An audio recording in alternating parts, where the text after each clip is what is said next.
Good evening, everyone. I'd like to call the meeting to order. As a reminder, please note that the board meetings are being recorded for the convenience of those unable to attend. A recording and closed captioning will be posted to the BERS YouTube channel following the meeting. Alex, can you please call the roll?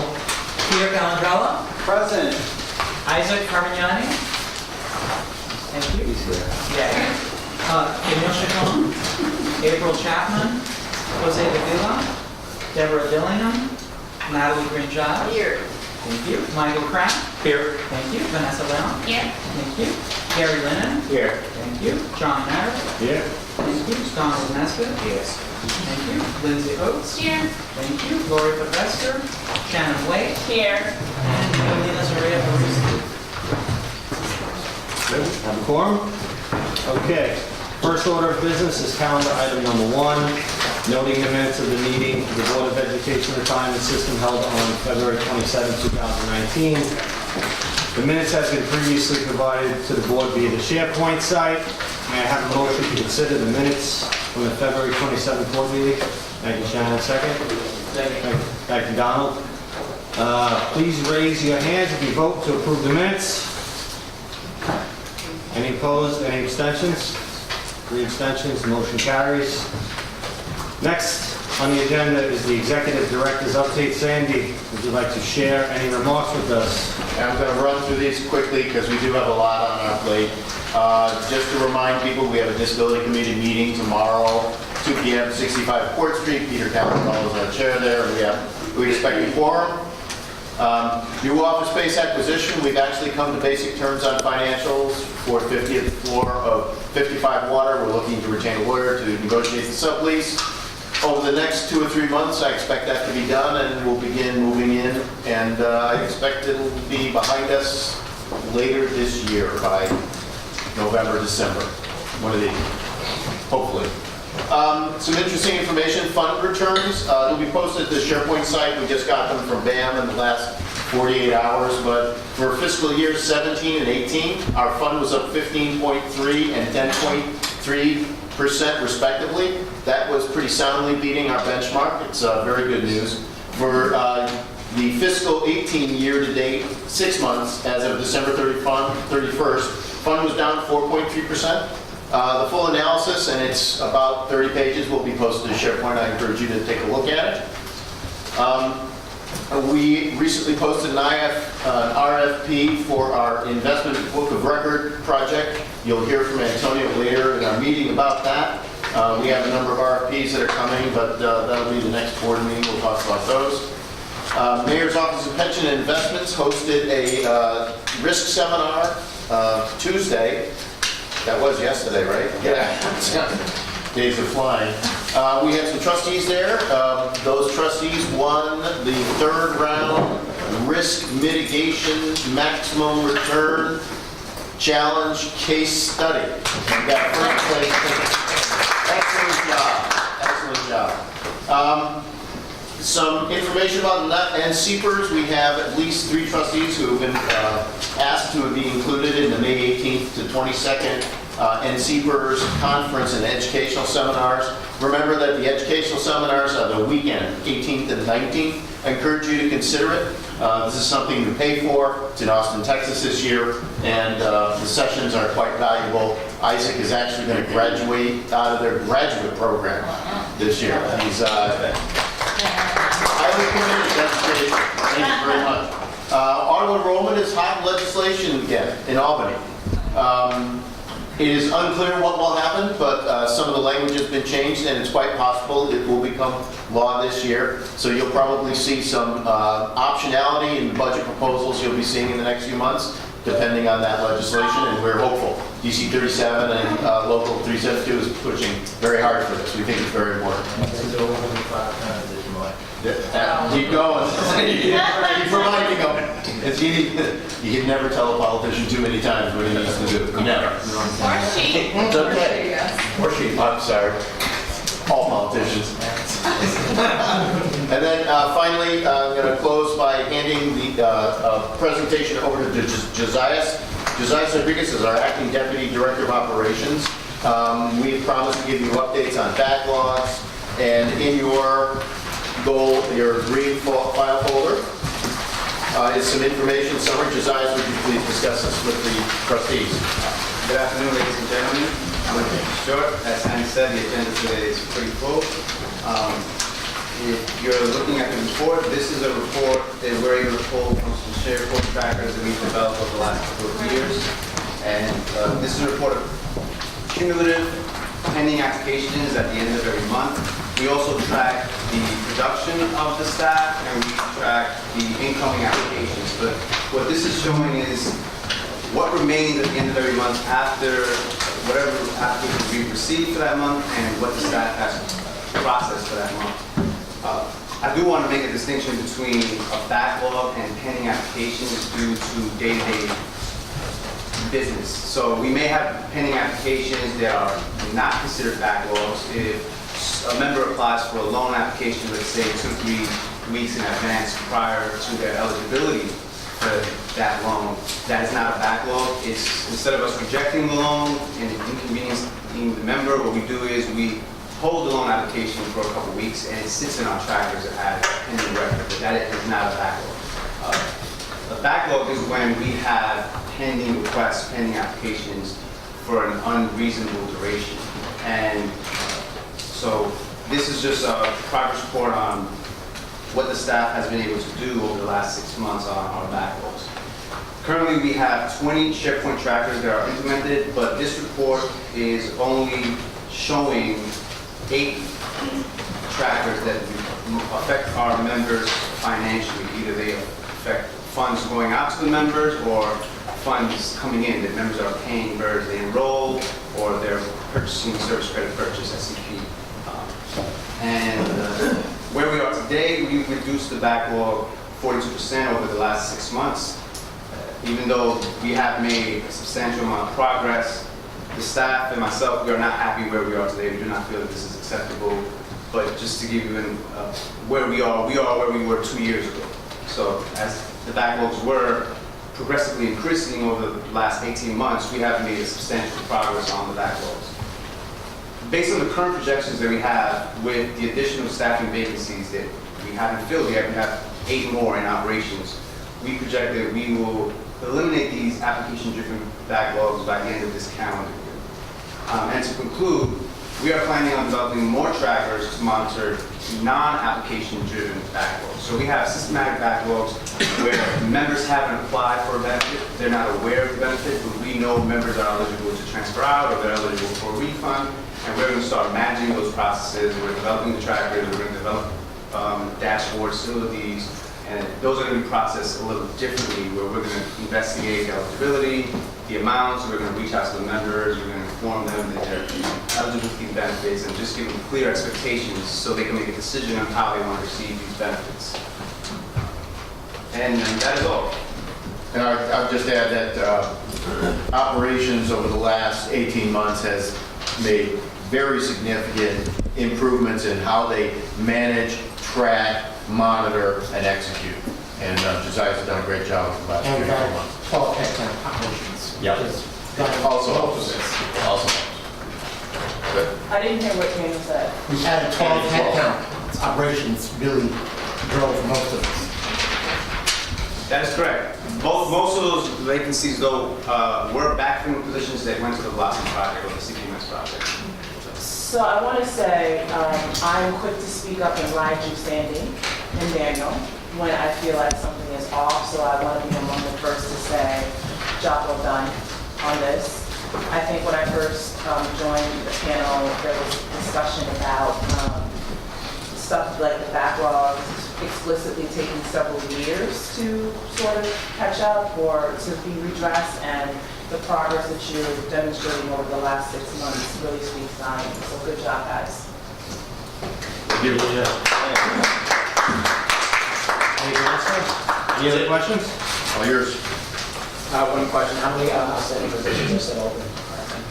14. That's all. Next up, calendar items 2 through 17, the ordinary business of BERS. Is there a motion to consider calendar items 2 through 17?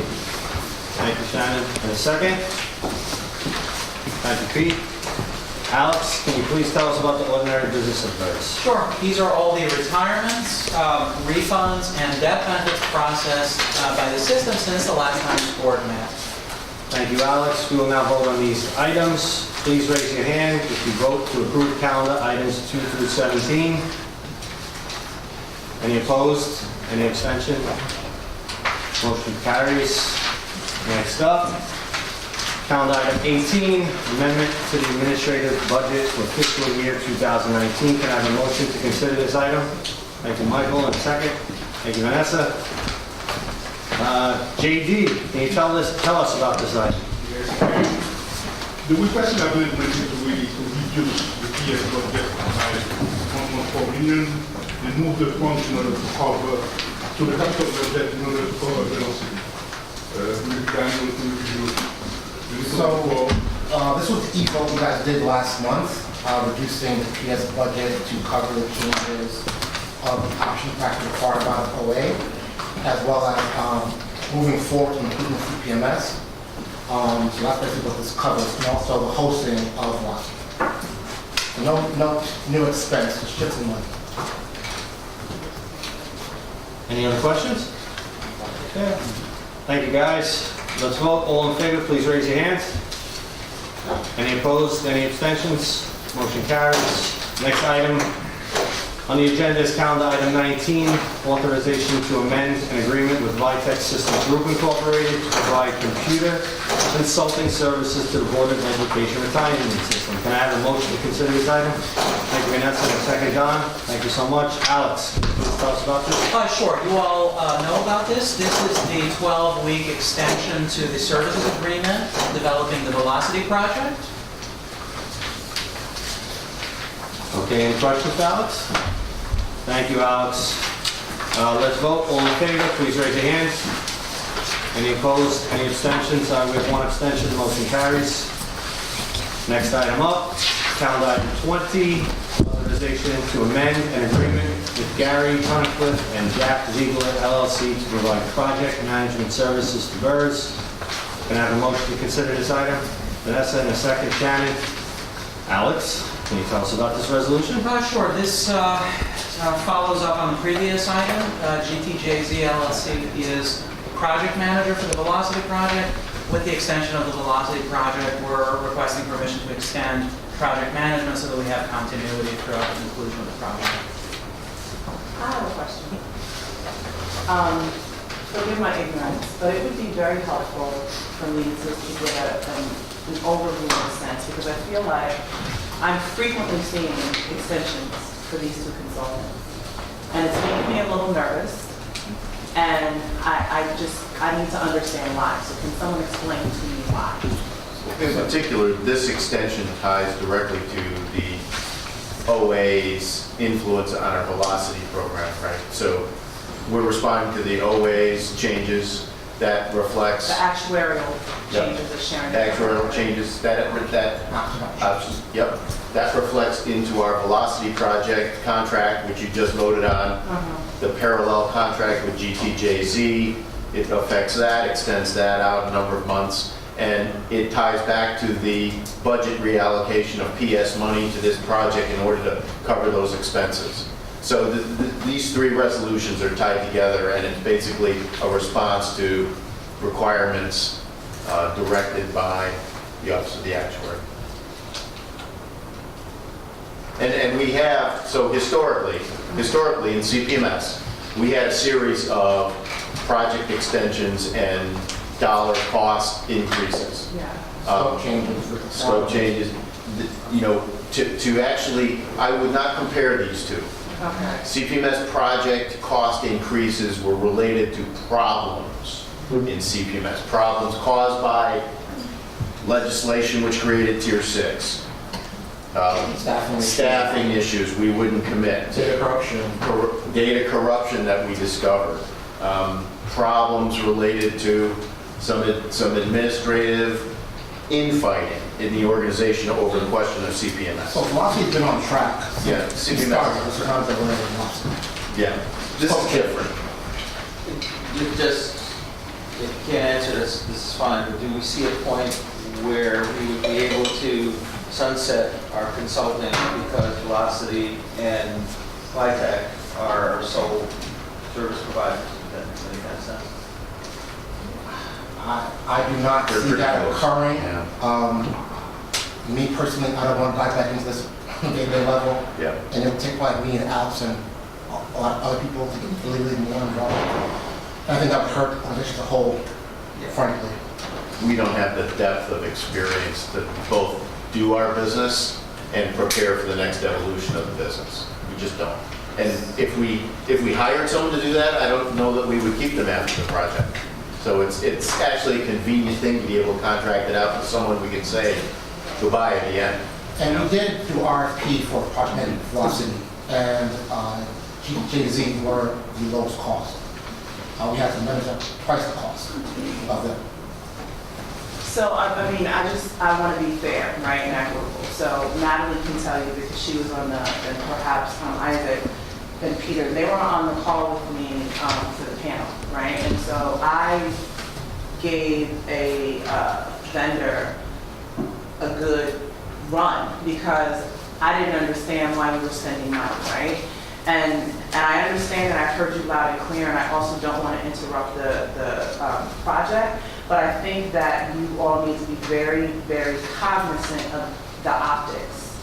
And what the optics look like is that we're spending millions of dollars on these two people. We're not contracting, you're not telling me that we're contracting an army of people and we have an arsenal of their work. We are contracting these two people over and over and over and over and over again. There will come a sunset. There may not be a sunset on terms of like your comfort level, but I can tell you that unless it's, like these acts of God that you're describing, for me, there will come a sunset on this. And we agree, there will be a sunset. Okay. But to be clear, anyway, so there was an RFP. There was an RFP done, and we received several bids. We got KPMG bid on it, other large firms. They had the lowest cost rate per hour. They knew BERS better than other firms did. So their work was cost efficient. So we did bid it out. What do we think is just, what was the original time frame you anticipating, knowing that sometimes like For things Velocity? go the right, yeah. 36 months. Yeah, for 3 months. Any other questions? Thank you, guys. Let's vote. All in favor, please raise your hands. Any opposed? Any abstentions? Motion carries. Next item on the agenda is the investment strategy presentation given by Antonio. Can I have a motion to discuss? Thank you. And a second. Vanessa, thank you. Antonio? So in your package, you'll see the Board of Education Retirement System on the top. It's the update on the investment strategy and the investment book of record project. As I think people who went to the risk on the conference yesterday, Shannon, Isaac, but you go to a lot, Natalie and Michael can all attest. One of the big reasons why we've really kind of wanted to develop this department and project because of the differences in time budget between the trustees of the other 4 pension systems and this board. We have to offer 10 to 12 hours a year versus, that conference by itself is 8 hours that day for trustees that are on those boards. And so back in December, you all approved me to work with a consultant on reviewing potential technology solutions, not just to improve board and executive reporting, which is important, but ultimately with some of the discussions that we had to develop a framework where the investment policy that you all set, the mandates and guidelines are all connected to the investment decisions that either you all make or we make on your behalf. And I think that's very, very important because of the fact that our board has different needs than the other 4 pension systems.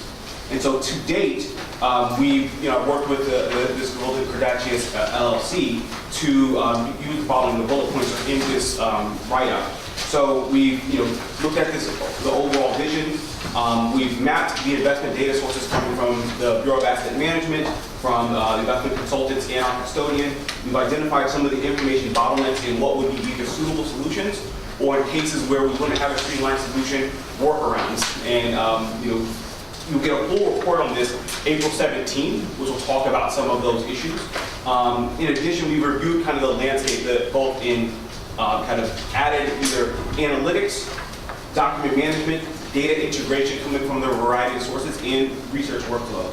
And then we've also had preliminary demonstrations with more than 10 vendors on products and services that I think can solve the issues you guys actually solve from the beginning. So, like I said, a full report will be ready for you all April 17th, including a presentation by Ken Akumbi, who will be coming to the board meeting on April 17th, along with myself. And our next step will then be to issue the project management RFP. And that's going to be run along with the, thinking about what that final either technology solution will be to make sure that we're getting you information in a timely fashion and tying in all of the mandates. Because as we heard loud and clear, understanding the policies is incredibly important to you all, and we are going to make sure that we get you that information in a timely fashion and in a fashion where you're able to see it at any point in time, not just at the investment committee meetings. And then at the bottom, you'll see what our general timeline looks like. Isaac has a question. Too much question, but a comment. I was in Antonio's cubicle about a month ago and looking at some of the pilot things that he's doing to try and whittle down the 500-page documents that we get, which sometimes has corrupted data, down to maybe 3 pages of pie charts and information that's actually useful to us quickly and not overwhelming, which then we can push or drill down out of there if we thought we needed to for a specific reason. So it's looking promising. So thank you. I think that's going to be a great opportunity to learn. We may just want to go ahead and consider whether or not we'll have enough time in a day, just because our meeting is saying a little bit crazy. So I'm open to do some virtual. So we have told that there will be a high level, kind of 10-minute discussion at the next meeting, 10-15 minutes, however long we have. But in addition, we've been doing the one-on-one briefings with you all. We hired this person. We're willing to come to you just as we were doing with the other investment briefings. And so in addition, we were missed to say this, but have first hire for the department, Evelyn Sorry, she's actually back here. Some of the trustees said better. Hi, everyone. Say hi. And came from BlackRock. And so we will find the time to make sure that whatever level of information and detail you need on this report, we'll post it, we'll share it, SharePoint, it will be a public document. So, this is, I think, the first step to getting at ultimately how we best share information with y'all, because ultimately, again, as we stressed so many times, this is ultimately your decision. And just regardless if you have the time budget like the other funds have, or yours, you are still trustees, and so we'll make sure we get you that information in the best fashion possible.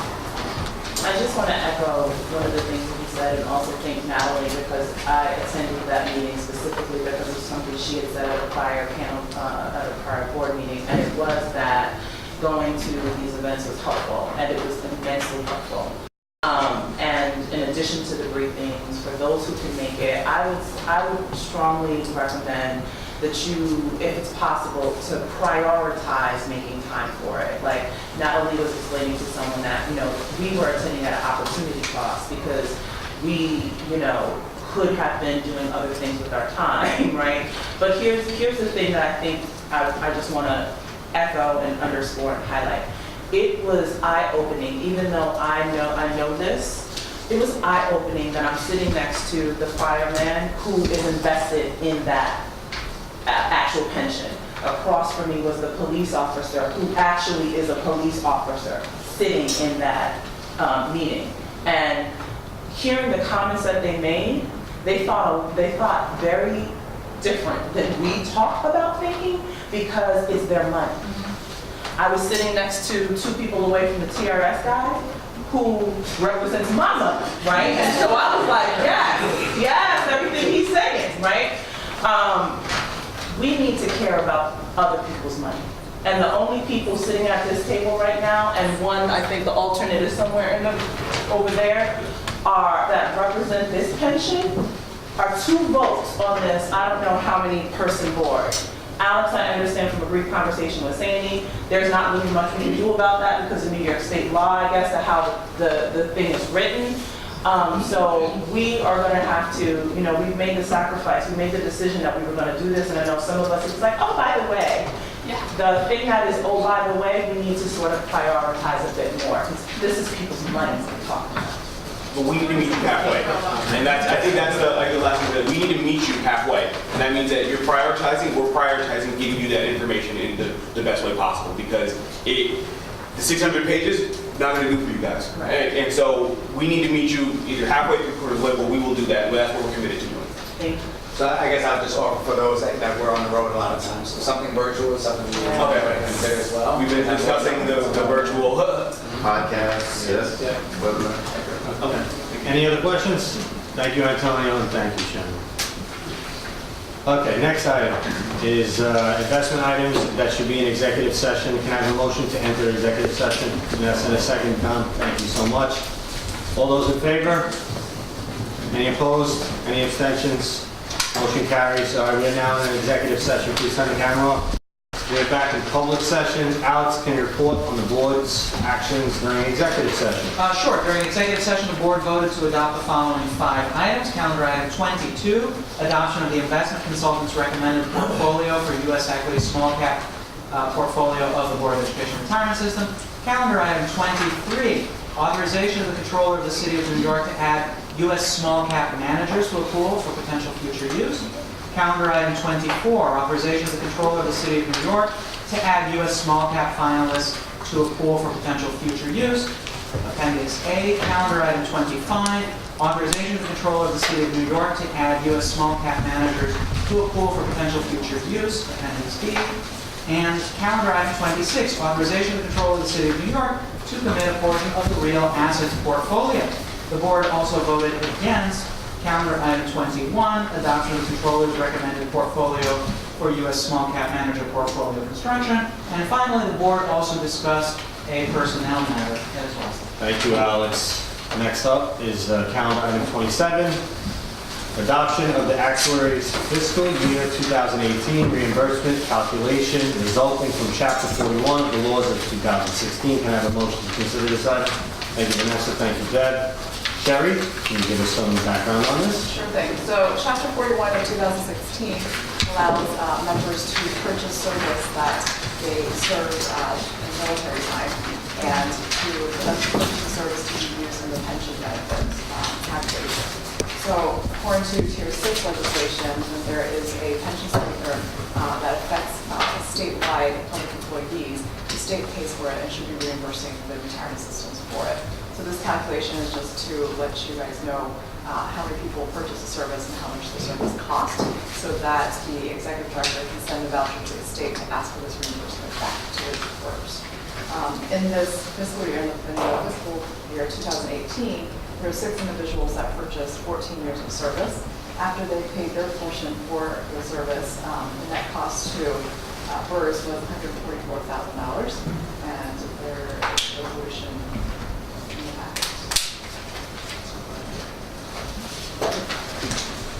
Any other questions? Do you have anything else here? Okay. Let's all vote. All those in favor, please raise your hand. Any opposed? Any abstention? Motion carries. Next item up is calendar item 28, the adoption of the actuary's determination for the preliminary fiscal year 2020 employee contributions to the New York City Board of Education Retirement System. Can I have a motion to consider this item? Thank you, Michael. Thank you, Vanessa. Jerry, please tell us about this. So the preliminary fiscal year 20 employer contribution was calculated to be $273 million. This is a decrease of about $19 million from the last published preliminary fiscal year 19 contributions.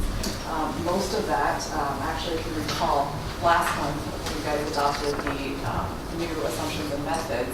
That in that memo there was a $20 million decrease. So a portion of that was attributed to the changes that you guys had adopted. There were some offsetting gains and losses that basically equated to a net zero. There was a asset gain, and Sandy has spoke about this. For fiscal year 18, the return was about 10.4% on the investment. So that is over the 7% assumed rate, so therefore there was an asset gain. And also, the data that was collected for fiscal year 18, there was a data correction. There was a correction to the data. Some of the active members had their service understated in the previous year. So in this year that we got the data, they actually increased 2 years over this last fiscal year instead of just 1 year. And because of that, there was a recognized loss in the liability. So that basically offset each other, and the decrease that you see is approximately equal to the assumption changes. Sure, any questions? Okay, let's vote. All those in favor, please raise your hand. Any opposed? Any abstentions? Motion carries. Final item is the fiscal note report from the Office of the Actuary. Can I have a motion to discuss this item? Thank you, Michael. Second, Vanessa. Sherry, can you tell us about the fiscal note? Sure. So you guys might be familiar with the fiscal note. The fiscal note is a financial analysis of any pension changes that the state legislators are considering. The fiscal analysis is to be provided with these pension changes so that when the legislators vote on these changes, they know how much they're voting for. So this one, there's only one fiscal note that's been issued so far since the last time that, since the last legislative session. This fiscal note has to do with the interest rates that are used to calculate mainly the employer contribution, but also the crediting member contribution as well. This fiscal note is to extend what the current rate is. Like I just said, it's 7%. The only real change from the last few years is that instead of extending it for 1 year, we're extending it for a couple of years to kind of not have to go through this process over and over again. And a 2-year extension period was recommended because if too long of a period, we might have to see some changes in the economy that would warrant a change in the discount rate. So the time frame more than 1 and less than 3 years is recommended. So because there is no change to the discount rate, there is no change, there's no cost. The cost is net zero. Any questions for Sherry? Thank you. That concludes the agenda for this meeting. The next regular meeting with the BERS Board of Trustees will be held on the 17th at Murray Bertram High School, 17th of April, sorry. Can I have a motion to adjourn? Michael on the second. Vanessa, all those in favor? Any opposed? Any abstentions? Motion carries. Thank you, everyone. Have a good evening.